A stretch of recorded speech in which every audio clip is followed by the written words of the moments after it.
Good morning, ladies and gentlemen. Eddie Marcus here early this morning, very early. I'm here early this morning because I'm lying in bed and I'm thinking. I've been talking about this peace and basic human rights for all people for over 10 years on the internet. And having done all that talking, I have not seen any changes positive toward the things that I speak about. In fact, no one really paid attention because if you notice, the views were very low, in the single digits, most of them, and for great periods of time, a year. I was just thinking that over the 10 years, I got a total of 100 subscriptions. They sent me a note of congratulations when I finally got that. You know, that meant that I could talk as much as I want to talk. At the end of a year, maybe 10 people subscribed, maybe 12 or 13, then maybe 8 or 7. So, on an average, 10 subscriptions a year. And the viewership, as far as the length of, people just weren't interested. I talked, as far as I'm concerned, about life things. I talked about what people pray for. But, and I noticed that in the past month, I've gotten more subscriptions in a month than I did over the past 7 years. So what's happening? I'm saying the same things.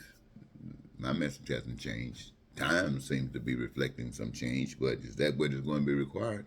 But yet, though the viewership might be up, the subscriptions might be up, but nothing has changed as far as I'm concerned. Nothing has changed. The bills are still unpaid. Your house still needs work. You're tired and exhausted. You need a vacation, you know.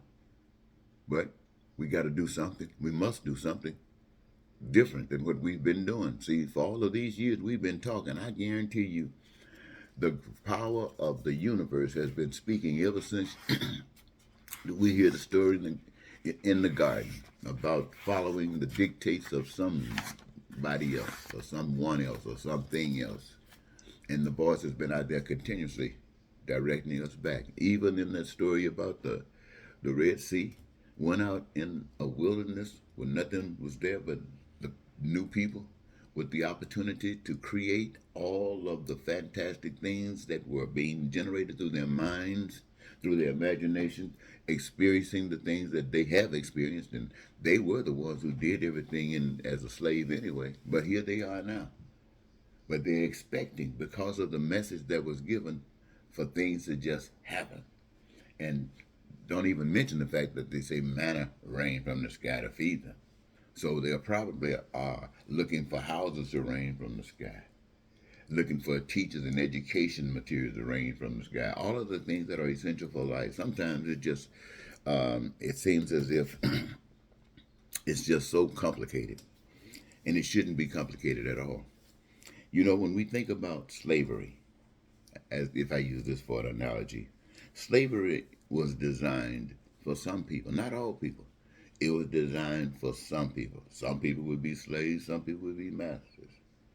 Then, even in the same, let's say, race, some people would be having the power of a master just by having control of the business, having control whether folks can have a job or not. All of that stuff. Well, we know who slavery was made for. It was made for some and not for others. We know who it worked for, and we know who it didn't work for. Is that right? Well, also, ladies and gentlemen, when you compare that, the system of capitalism is just as slavery was designed to be, to work for some. And we know who capitalism has worked for, and we know who it hasn't. But together they are part of a system that we are exposed to, of us who had nothing to do with its creation. We're just in it. If we were born in Russia, that's exactly what we would be, just like the Russians. If we were born in North Korea, That's exactly what we would be. We would be just like the Koreans. We tell ourselves because we're Americans, we would be different. Yes, as Americans, we would be different. But if we were born and raised in Korea, we'd be just like, if we think they're stupid, got no balls, that's what we would be, stupid, ain't got no balls. And we who sit here in America, observing all of the pain and suffering that goes on, we do it because we've been trained to think that it's okay. Or if it's not, we've been trained to respond to it the way we have. That's why it continues. But the whole power and the whole purpose of God, my friends, aside from all the things that God is about, one of the things is to remind us we've forgotten what life is like. Life is not something for one people or two people or few. Life is something for everybody. When Adam and Eve were put on the earth, they were to live life. And every time they went together and bumped boobs and brought somebody else into the world, that was because of to spread the life, to spread the joy, to spread. Somebody might say, but it was getting so many people, how are you going to spread it? You get people, as they come into the world, they get involved in the process. In the damn process, ladies and gentlemen. For whatever you want to call me, I can see that. And it's good enough for me to think it is so important and accept it as being so important that I spent 40 years out here, but I'm tired of talking. Talking ain't getting us nowhere. Talking ain't gonna change the price of gas. Price is not gonna make you free. You gotta stand up and stand for what's right. And you're not standing against the white man because he brought us stuff. I don't know where he got it from. We're standing for what's right. And if we stand for what's right, we're standing for what's best for us, and we're standing for what's best for the white man. Why? Because he can't hold us, he can't accuse us of anything. Why? Because he'll have his house, he'll have his food, he'll have his clothing, his shelter, his education, his freedom, his joy, his dreams, except he won't be boss. God will be boss. And that's something that we decide. So I'm asking you, ladies and gentlemen, let us pay attention to what's going on. Let us not just exist out here. It is time for us to make these changes. Now, 10 years. Now, I've asked you, talk to your community. I know right now we don't even talk to each other. But just stop. You'd be surprised at how easy it would be to communicate with some. Hey, brother, look here.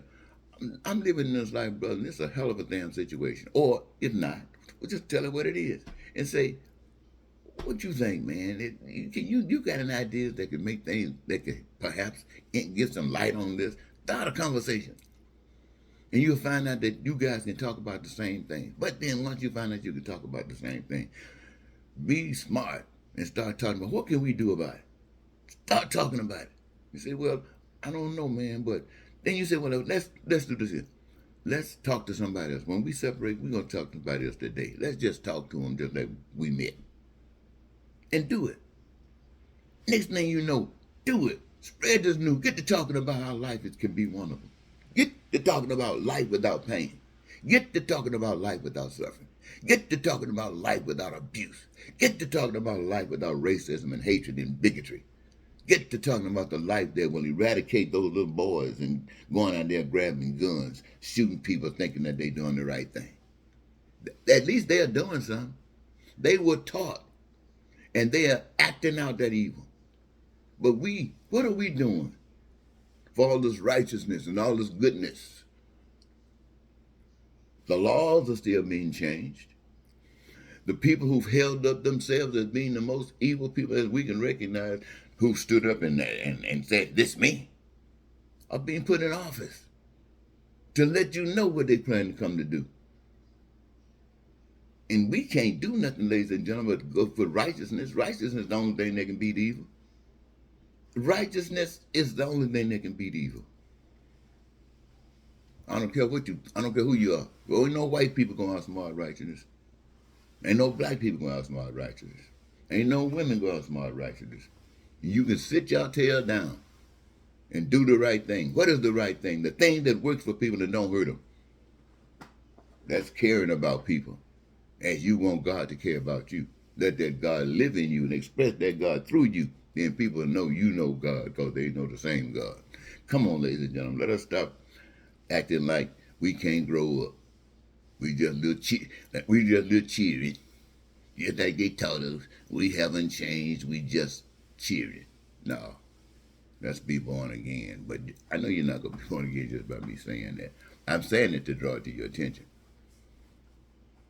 and I'm hoping that there's somebody out there, including me, who can rise to the occasion to be an example, so you will know that God truly is alive in people, and you won't be afraid to let God be alive in you.